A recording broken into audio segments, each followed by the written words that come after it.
ठीक है काज़मी साहब, आप भी यही समझते हैं कि ये जिस 1 पेज की अभी आप बात कर रहे थे अपने पिछले कमेंट में, फ़िलहाल तो 1% भी कहीं से कोई वल्नरेबिलिटी, कोई कमज़ोरी उसमें नहीं दिखाई दे रही। ख्वाजा आसिफ साहब के बयानात हों, शहबाज शरीफ साहब के हों, वो यही सिग्निफाई कर रहे हैं ना कि वो कॉन्फिडेंट हैं बिल्कुल कि फ़िल वक्त हमारे अलावा कोई अल्टरनेटिव नहीं है। अच्छा, एक तो ये है कि मैं नहीं कहा कि नून लीग जरदारी साहब को चेंज करना चाहेगी। हाँ, बिलावल को लॉन्च करने के लिए पीपल्स पार्टी अगर अपना कोई इस तरह का कोई प्लान बनाना चाहती है तो हो सकता है नून लीग उसमें ताउन करे। फिलहाल तो वो इकट्ठे चलेंगे। जहां तक 1 पेज की ताल्लुक है, देखें नदीम अंजम साहब की जो अपॉइंटमेंट थी वो तो 2021 के आखिर में आके सारे मामला सामने आए ना। 2019 में ही आपके मौजूदा वजीर दिफा ने बताया कि जी मिलिट्री एस्टेब्लिशमेंट तो हमसे मिल रही थी और वो इनको फारिग करने के लिए तैयार थे। वो ये कह रहे थे पहले पंजाब, लेकिन भाई ये बताया कब? आप बताया जब इक़्तिदार में आ गए। सॉरी आपको कट कर रहा हूं बीच में। जी मैं वही अर्ज कर रहा हूं कि जनाब ये तो उन्होंने 2019 में ही 1 पेज खत्म हो चुका था। ये कोई आम बंदा नहीं, बल्कि ख्वाजा आसिफ खुद बता रहे हैं कि मेरी इस जनरल से मुलाकात हुई जिन्होंने कहा कि पहले पंजाब में हुकूमत को फारिग करो, बाद में आपको सेंटर भी हम दे देंगे। और उस वक्त पीटीआई वाले सीना ठोक के कहते थे कि जी 1 पेज है और अगले 10 साल तक हमारा कोई मसला ही नहीं है। तो वही मैं अर्ज कर रहा हूं कि 1 पेज जब यहाँ पे खत्म होता है तो वो कोई प्रेस कॉन्फ्रेंस या किसी एक ट्वीट या उससे नहीं होता, वो बहुत पहले मामलात अंदर शुरू हो चुके होते हैं। तो जब वो खत्म होगा, जब चीजें सरफेस पे आएंगी, उस वक्त तक तो पेज को आग लग चुकी होती है। लेकिन काज़मी साहब आप ठीक कह रहे हैं, लेकिन इसका मुतबादिल की अगर हम बात कर लें, देखिए नवाज शरीफ साहब ने अगर आना होता तो वो तो फिर 8 फरवरी के बाद ही नज़र आ जाते हमें। बाकी जो तहरीक इंसाफ की लीडरशिप है उसकी सूरत हाल भी आपके सामने है। तो फिर हम यही तसव्वुर करें कि वाहिद अल्टरनेटिव फिर यही है कि पीपल्स पार्टी से बिलावल साहब को कंटेंडर के तौर पर देखा जाए।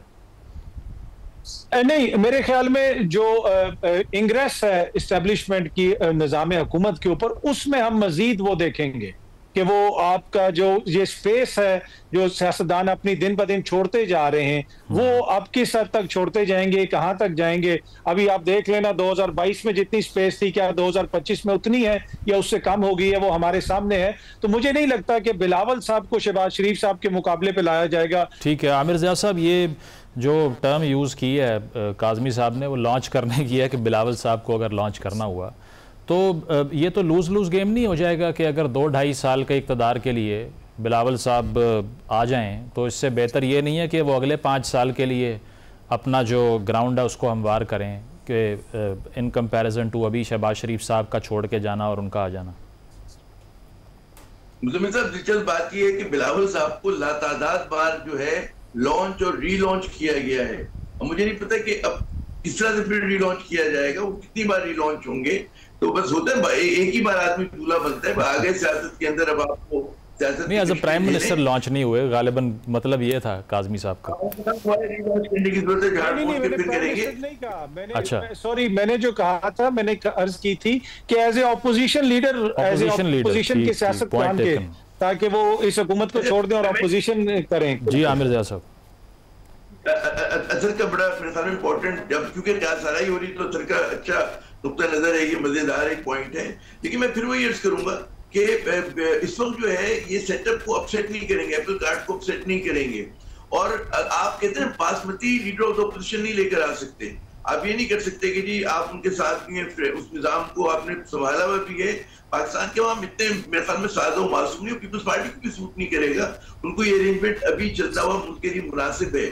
कोई अगर कोई ये समझे कि जी बिलावल को रीलॉन्च करके पीटीआई को धकेल के उनको जो है एक बतौर ऑपोजिशन लेकर आए, यानी कि हिज़्ब इक़्तिदार भी आपकी और हिज़्ब इख़्तिलाफ़ भी आपकी जेब में हो, तो मेरे ख्याल में इतना आसान नहीं होगा। लेकिन इस मुल्क में कुछ भी हो सकता है, हो जाए ऐसा। लेकिन मैं नहीं समझता कि जो है पार्टी जो है। आमिर ज़िया साहब जो आमिर राना साहब कह रहे हैं, वो सेनेट का जो नशिस्तें हैं केपी से, उस पर क्या होता हुआ देख रहे हैं आप? अरे वो मैंने मेरे ख्याल में आमिर साहब का जो आमिर राना साहब को पॉइंट मिस किया। देखिए सेनेट की निश्चितों के ऊपर आप देख रहे हैं कि इन पार्टीज में आपस में हो रहा है कि जी हमें ज्यादा मिल रही है, हमें कम मिल रही है। और उसपे एक कहते हैं ना, माले मुंह दिले बेरहम है, हर आदमी चाहता है कि उसको ज्यादा हिस्सा मिले। लेकिन अपनी, मैं तो उस बात का कायल हूं कि अपनी बुनियाद में ये फैसला जो है मुतनाज़ा फैसला है और ये इंसाफ के मुनाफी फैसला है।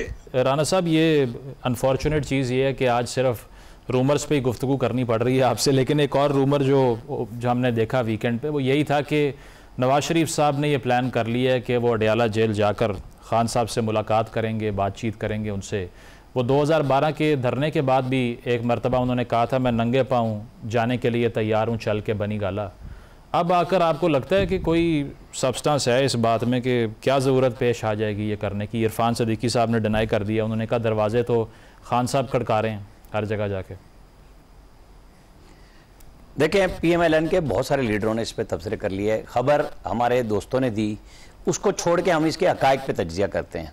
नवाज शरीफ वज़ीर आज़म थे, उनकी जिम्मेदारी थी कि इस मुल्क में अमन अमान भी ठीक रहे, सियासत भी ठीक रहे, तो वो चल के बनी गाला इमरान खान के पास चले गए और वहाँ पे गुफ्तगू हुई। और कोई अपोजिशन लीडर के पास जाता है वज़ीर आज़म और तय करके गए, कोई अचानक नहीं गए थे कि दरवाज़ा खड़का दिया कि मैं आ गया हूँ दरवाज़ा खोलो। वहाँ उन्होंने सड़क भी ली अपने इलाके के लिए जो उनके घर की तरफ जाती थी। वो बाद में बेशक घड़ी से सेट कर दी उन्होंने कि मैंने तो घड़ी से बेच के बनाई और सब कुछ किया, लेकिन बतौर वज़ीर आज़म उनकी ये जिम्मेदारी थी और होनी चाहिए हर वज़ीर आज़म की कि मामलात जो हैं सियासी तौर पे ठीक होने चाहिए। जैसे शहबाज शरीफ ने 2-3 दफ़ा ऑफ़र की और हर दफ़ा उसको उमर अयूब इंतहाई हतक अमेज़ लहजे में जवाब देते थे। इस दफ़ा जब उन्होंने बैरिस्टर गौर से कही कि उस दिन उमर अयूब मौजूद नहीं थे जब प्राइम मिनिस्टर आए हैं, और कि भाई बातचीत बनाएं, इसी से रास्ता बनेगा, जिसको वो अडयाला जेल पिछले मंगल नहीं की तो कल मुलाकात फिर शमशीर खान की होनी है, उसमें उन्हें शाह महमूद कुरैशी और बाकी असीरान के ख़त का भी जवाब देना चाहिए खान साहब को कि पब्लिक ख़त हुआ है, कोई वो खुफिया ख़त नहीं था कि किसी ने निकाल लिया। PTI ने खुद जारी किया कि ये हमारे असीरान की राय है कि गवर्नमेंट से बात होनी चाहिए और हतक अमेज़ लहजा भी नहीं होना चाहिए। तो दोनों तरफ से गुफ्तगू आई, फैसला खान साहब करेंगे। अब ये जो बात हो रही है ना कि नवाज शरीफ अडयाला जाएंगे, ये मेरा ख्याल है लोगों ने सोचा चलो कुछ भी नहीं है तो हम यही छोड़ दें, ऐसी कोई बात नहीं थी। नवाज शरीफ अपनी पार्टी में नहीं मुतारिक हो रहे प्रॉपरली, वो सिर्फ पंजाब गवर्नमेंट के हवाले से मुशावरत में है। या मैं ये कई दफ़ा कह चुका हूँ कि जब इंडिया पे हमले का जवाब देना था उससे पहले आर्मी चीफ, प्राइम मिनिस्टर और नवाज शरीफ थे 2-3 घंटे PM हाउस में। ये वाहिद मीटिंग है जिसमें वो शरीक हुए वफाकी सतह की।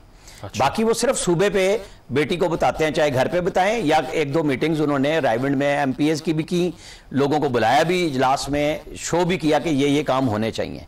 तो इमरान खान के लिए किस लिए यार लोगों ने कहा चौधरी निसार चले जाएंगे, कहा ना कि जी वो चले जाएंगे। भाई किस चक्कर में चले जाएंगे? वो बीमार थे, शहबाज शरीफ वज़ीर आज़म से इजाज़त लेके, अपने वज़ीर आज़म यानी नवाज शरीफ से इजाज़त लेके और फिर उनकी इयादत करके आए कि एक 40 साल दोस्ती है, उसमें भी लोगों ने कर दिया। तो चले अच्छा है, अब और कुछ नहीं है तो यही करें। लेकिन जो लोग समझते हैं कि 27वीं तरमीम है या इमरान खान की इंपॉर्टेंस इस सेंस में है कि मिलिट्री इस्टेब्लिशमेंट और हुकूमत ये सोच रही है, तो जवाब वहाँ से ये है कि वो अडयाला जेल में है, उस अभी केसेस चलते रहेंगे, वहाँ पे मौजूद हैं, जो भी फैसला होगा अदालतों में होगा।